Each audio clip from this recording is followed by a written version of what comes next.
saya sangat bersyukur 1-2 tahun terakhir ini peran daripada kepolisian Republik Indonesia mulai dari Polda sampai Polres ini kita buka dengan lebar-lebar Polda bahwa ini adalah rumah kita bersama.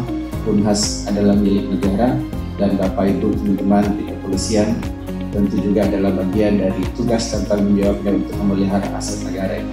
Kepolisian itu sudah mulai ramah, tidak sesangar dulu lagi. Saya bayangkan Pak Kapolda ke depan, mulai hari ini kita buat program-program di mana kepolisian dan juga mahasiswa itu menjadi satu.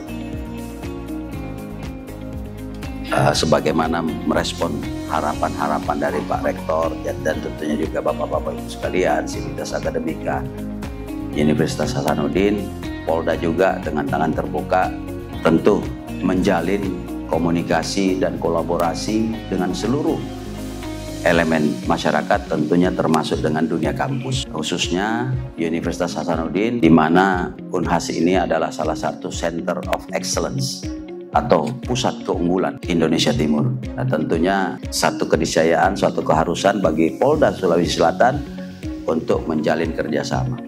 Apalagi merespon harapan-harapan dari Pak Rektor tadi, jangan lagi kalau lihat mahasiswa, oh ini lawannya polisi. Kalau lihat polisi, ini musuhnya mahasiswa.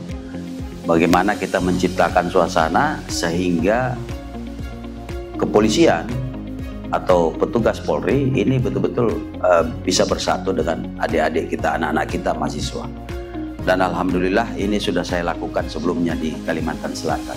Kami masuk ke kampus-kampus, kami ajak ngobrol, kami ajak gapre adik-adik, kita bikin kompetisi Kapolda Cup, Mak Domeng.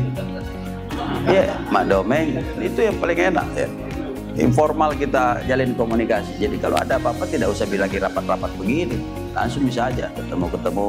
Dan saya juga terbuka. Artinya hal-hal yang seperti ini tidak ada salahnya untuk kita bangun, untuk membangun kepercayaan, untuk kebersamaan ke depan.